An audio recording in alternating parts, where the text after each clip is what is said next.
So why don't we shift to personal, away from Amazon a little bit.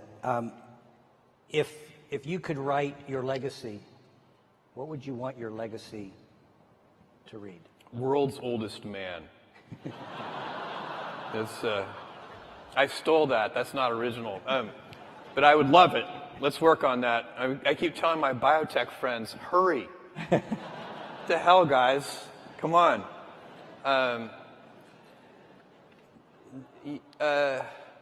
I don't know. I'm probably, if you think long term, and I can talk about this at great length, but long term, if you take a really long run view, many decades, maybe even a couple of hundred years, I think the most important work that I'm doing, and I get increasing conviction on this with every passing year, is the work I'm doing at Blue Origin on space travel. Okay. Well, why don't we talk about that? Okay. Because I think from a vision standpoint, I think people should appreciate the horizon that you have. So let's talk about your I'll call it your near-term objectives. Let's say 75 years. Yeah. And then your long-term objectives 100 to 300 years from now. Well, so first of all, you don't choose your passions choose you. And all of us are gifted with certain passions, and the people who are lucky are the ones who get to follow those things. And I always advise our young employees, I meet with interns and so on, you can have, and my kids too, you can have a job, or you can have a career, or you can have a calling. And if you can somehow figure out how to have a calling, you have hit the jackpot, because that's the big deal. And most people don't ever get there. You're very lucky if you have a career. A lot of people end up with a job. And so, for me, I have been interested in rockets, space travel, propulsion, since I was a 5-year-old boy. And I have spent a tremendous amount of time thinking about it. So it's not like I really have a choice to follow this passion. It has captured me. But I think it's very important that we go out into space as a civilization. And the reason is not the one that I think is very common. There are many reasons that are given. One of the reasons that is out there, and it's a very old idea, one of the people who first articulated it very well was Arthur C. Clarke. He said, all civilizations become spacefaring or extinct. And that even may be technically true in a long run, kind of long enough horizon. But that idea is it has kind of come to be that we've got all our eggs in one basket, and we need a plan B. If we had a civilization elsewhere on another planet, somewhere in the solar system, then when Earth gets destroyed, humanity will still be fine. I find this particular argument incredibly unmotivating. We have now sent robotic probes to every planet in this solar system. Believe me, this is the best one. It is not close. My friends who want to move to Mars, I say, I have an idea for you. Why don't you first, for a year, move to the top of Mount Everest? Because the top of Mount Everest is a garden paradise compared to Mars. And so it's this planet is a gem. This planet is unbelievable, and as you travel around, the more you travel around, the more you see how incredible it is. And I'm not even just talking about nature. I'm talking about the civilization we built and the urban cities that we have, and all of these amazing things. And so we need to protect it. Now, and I'm not even talking about protecting it from asteroids or nuclear holocaust or anything, although all those things are probably important and valid. But we don't need to worry about that because we have something more certain that is a problem. And that is, if you take current baseline energy usage on Earth today, global energy usage, and compound that at just 3% a year, then in just a few hundred years, you're going to have to cover the entire surface of the Earth in solar cells. That's how powerful compounding is. So, And by the way, we have been growing energy usage at a few % a year for a long time. So, our civilization has a lot of advantages because we increase our energy usage. The human body, in a state of nature, if you are just an animal in the state of nature, your body, your metabolic rate, uses about 100 watts of power. But a modern person living in a developed country, you actually use your all-in civilizational per capita metabolic rate is 11,000 watts. We use a lot of energy. That's about as much energy as a blue whale uses. And so we have, there are billions of us, and most of us aren't even really living in the kind of lifestyle of a developed country yet, but they will be very soon, and we hope they will be. We want them to. And so you're going to face a choice, and you won't face this choice, and I won't face this choice, but your grandchildren's grandchildren will face this choice. Do you want to live in a world of stasis,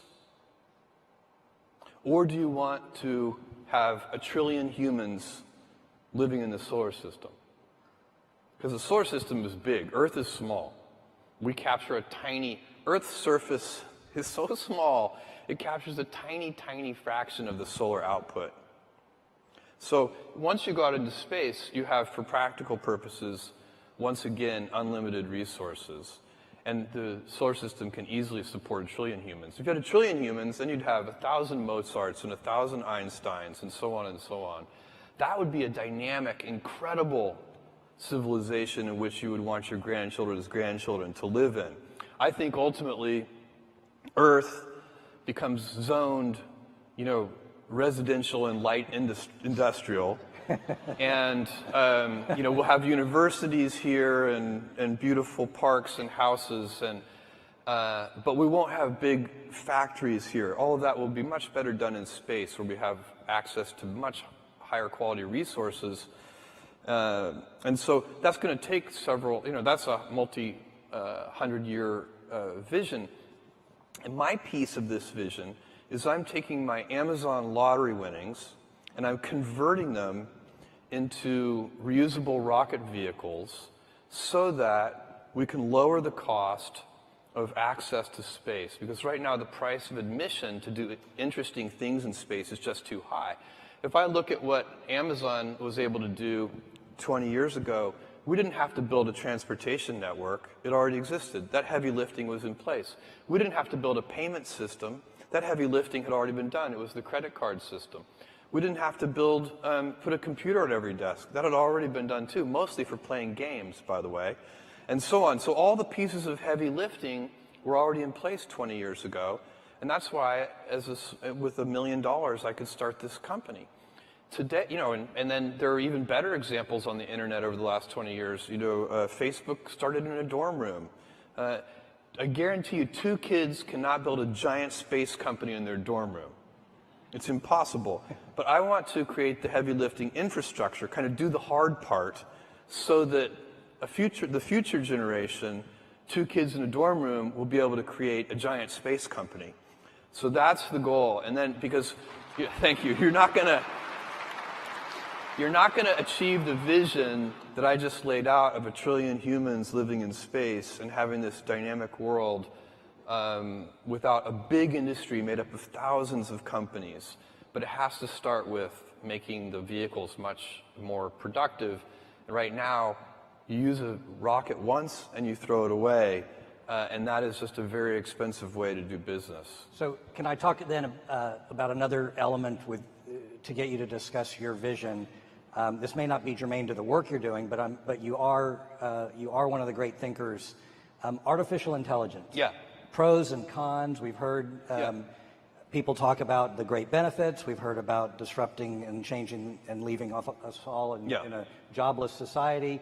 We've heard autonomous weapons are a disaster. Yeah. Where do you fall on your vision of where artificial intelligence is going to go, and also some of the more cautionary and also some of the benefits? Well, you mentioned a few things there. Each of those is worth visiting because they're different. I think autonomous weapons are extremely scary.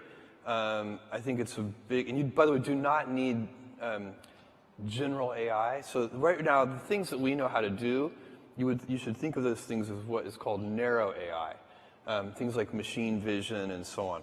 To build incredibly scary autonomous weapons, you do not need general AI. The techniques that we already know and understand are perfectly adequate, and these weapons, some of the ideas that people have for these weapons are in fact very scary.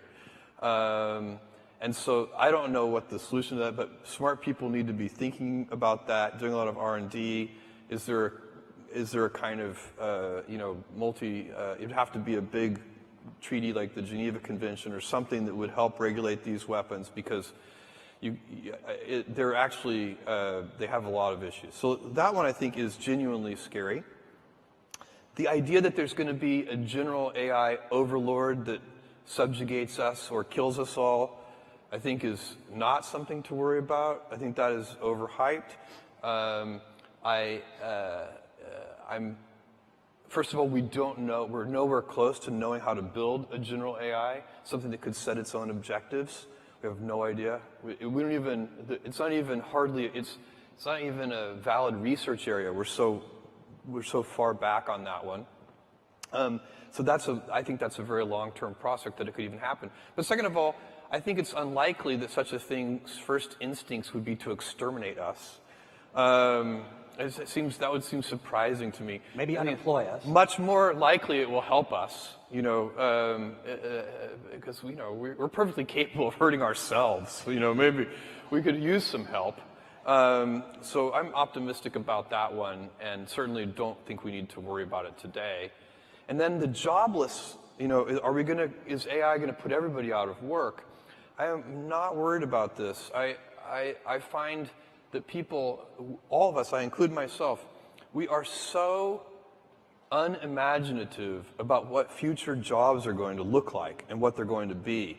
If I took you back in time 100 years, when almost everyone was a farmer, and I told, we're at some big farming convention or something, and I say, in the year 2018, there is going to be a job occupation called massage therapist.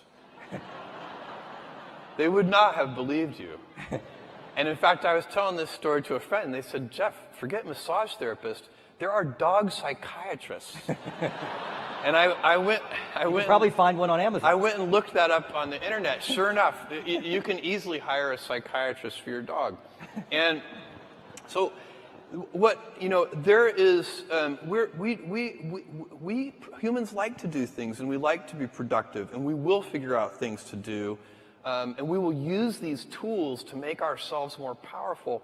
And in fact, what I predict is that jobs will get more engaging. Yes. Because you have to remember, a lot of the jobs today are quite routine.